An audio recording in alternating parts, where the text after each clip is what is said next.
Hello class, everybody, welcome to section, 8.1, 8.2. So this is the main idea in this section. So we're talking about the central limit theorem.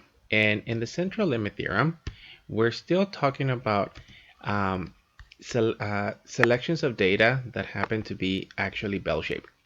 Now here's the idea. So this represents your actual population, and from the population, you're actually getting samples.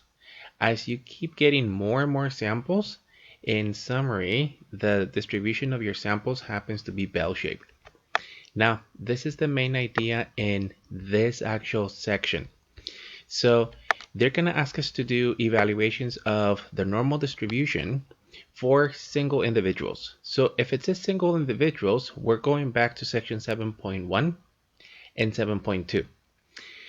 Now, because you're actually creating samples and you may be looking at multiple sampling, there is one minor change in section 8.1, 8.2. And that is the idea that you're looking at actual sampling as group data.